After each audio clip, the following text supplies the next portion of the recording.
मेरा नाम है हरिया, मैं काम करता हूँ बहुत बढ़िया, खाता हूँ खाना और रोज गाता हूँ गाना। अरे यार, आज तो बहुत देर हो गई। इस खतरनाक जंगल को देखकर तो मेरे हाथ पैर ठंडे हो गए हैं। अगर मैं वक्त पर गांव नहीं पहुंचा तो मालिक बहुत नाराज हो जाएंगे। तभी हरिया को एक आवाज सुनाई देती है। सुनिए हरु जी। अरे, ये आवाज किसने दी? तभी हरिया को सामने कुछ दूर एक औरत खड़ी दिखाई देती है। अरे भाई, ये औरत अकेली इतनी रात को इस जंगल में क्या कर रही है? चलकर पूछना पड़ेगा। फिर हरिया अपनी बैलगाड़ी उस औरत के सामने लाकर रोक देता है और उससे पूछता है। अरे सुनिए, आप इतनी रात को इस खतरनाक जंगल में अकेली क्या कर रही हैं? तभी वो औरत मीठी आवाज में कहती है। अरे हरु जी, आप आ गए। मैं कब से आपका इंतजार कर रही थी। वैसे तो यहाँ से काफी लोग गुजर चुके हैं, लेकिन मैं खास आपका इंतजार कर रही थी। अच्छा, तुम सच कह रही हो? मुझे तो यकीन नहीं हो रहा है। वो क्या है ना, आज तक किसी ने मुझसे इतने प्यार से बात नहीं की। हाँ हाँ हरु जी, मैं सच कह रही हूँ। अब देर मत करिए और जल्दी से मुझे मेरे घर तक छोड़ दीजिए। हाँ हाँ, कौन सी बड़ी बात है, अभी छोड़ देता हूँ। आप मेरे पीछे बैलगाड़ी में बैठ जाइए और मुझे रास्ता बताते चलिए। फिर वो औरत हरिया की बैलगाड़ी में बैठ जाती है और हरिया बैलगाड़ी हाँकता हुआ आगे चल पड़ता है। फिर उस औरत के बताए हुए रास्ते पर चलते चलते हरिया बैलगाड़ी लेकर एक काली गुफा के आगे आकर रुक जाता है। हरिया उस औरत से पूछता है। हाँ देवी जी, आपका घर कहाँ है? यहाँ तो एक गुफा के अलावा और कुछ नहीं है। तभी अचानक वो औरत हवा में उड़ने लगती है। देखते ही देखते उसका सुंदर रूप एक डरावनी चुड़ैल में बदल जाता है और वो जोर जोर से हंसती है। अरे तू तो एक नंबर का बेवकूफ निकला। तू तो बड़ी आसानी से मेरी बातों में आ गया। अरे मर गया रे, ये तो एक चुड़ैल है।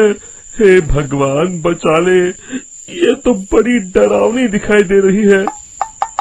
और फिर अगले ही पल हरिया की बैलगाड़ी में रखा सारा सामान हवा में उड़ता हुआ उस काली गुफा के अंदर चला जाता है और वो चुड़ैल भी उस गुफा के अंदर जाकर कहीं गायब हो जाती है। हरिया ये नजारा देख बुरी तरह घबरा और परेशान हो जाता है। अरे, ये चुड़ैल तो मेरा सारा सामान लेकर गुफा में गायब हो गई। अब क्या होगा?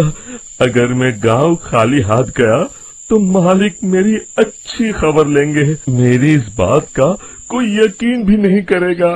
फिर आखिर वही हुआ। हरिया के मालिक चंपक सेठ को हरिया की किसी भी बात पर रत्ती भर भी यकीन नहीं हुआ। चंपक सेठ को लगा हरिया झूठ बोल रहा है और उसने ही लालच में आकर सारा सामान हड़प कर लिया है।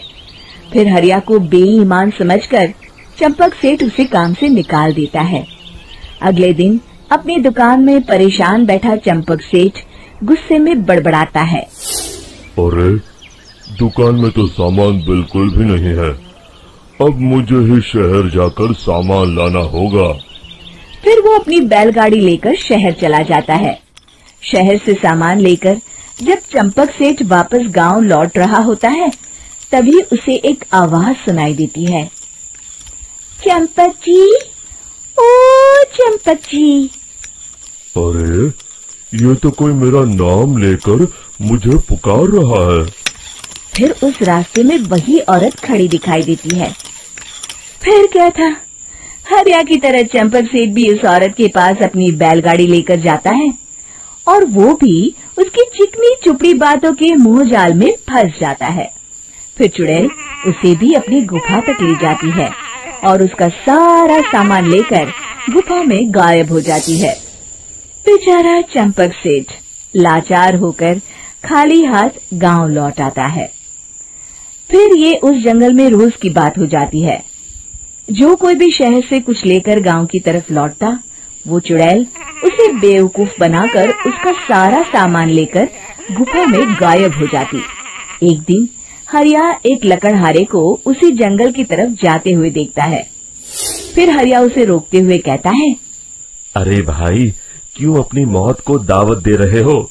मेरी बात मानो, आगे जंगल में मत जाओ, वहाँ एक बड़ी भयानक चुड़ैल रहती है। लकड़हारा हरिया की बातों को नजरअंदाज करते हुए कहता है, अरे भाई, मुझे पहले ही बहुत देर हो चुकी है, मुझे जाने दो भाई। शाम तक लकड़ियाँ काट कर शहर के बाजार में बेचना है।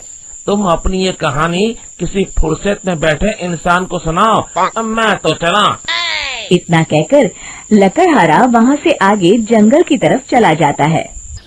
फिर अगले दिन गांव के मुखिया के घर के बाहर बहुत सारे लोग जमा हो जाते हैं। तभी हाथ में कुल्हाड़ी लिए खड़ा लकड़हारा कहता है, अरे मुखिया जी, अब आप ही हमें बचाइए उस जंगल वाली चुड़ैल से। हमारा सारा काम तो शहर से ही होता है। अरे मुखिया जी, उस चुड़ैल की वजह से तो मैं पूरी तरह बर्बाद हो गया हूँ। हम सबको मिलकर उस चुड़ैल का कोई इलाज करना पड़ेगा। तभी भीड़ में खड़ा वीरा कहता है, आप लोग चिंता मत करिए, कल से वो चुड़ैल किसी को नहीं लूट पाएगी। मेरे पास एक बहुत अच्छी तरकीब है। तभी चंपक सेठ उसका मजाक उड़ाते हुए कहता है, अरे तेरा नाम वीरा है तो क्या हुआ? तूने अभी उस चुड़ैल को देखा नहीं है? जाकर अपना काम कर, बड़ा आया। तब मुखिया जी कहते हैं, नहीं चंपक सेठ, मुझे लगता है हमें इस लड़के को एक मौका देना चाहिए। फिर सभी गांव वाले मुखिया जी की बातों से सहमत हो जाते हैं और वीरा शाम को एक बैलगाड़ी में कुछ सामान लादकर उस जंगल की ओर चल देता है। वीरा, ओ वीरा, कहाँ जा रहा है?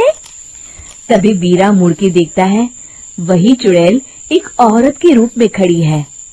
अरे बहन जी, मैं आपको ही ढूंढ रहा था। देखिए, मैं आपके लिए क्या लाया हूँ। अरे वाह, तो खुद मेरे लिए इतना सामान लाया है। तू ही अकेला गांव में समझदार है। जरा देखो, मैं भी खोल के, बड़े भूख लगी है। जैसे ही चुड़ैल उस सामान पर से कपड़ा हटाती है, एक भगवान शिव की तेज रोशनी उसके अंदर मूर्ति से निकलती है और चुड़ैल अपने असली रूप में आकर जलने लगती है। अरे मैं जल रही हूँ, बचाओ, बचाओ, ओम नमः शिवाय, मर गई मैं। देखते ही देखते वो चुड़ैल राख के साथ उड़ जाती है और सभी गांव वाले भी वहां आ जाते हैं। शिक्षा बुराई पे सदा अच्छाई की ही जीत होती है।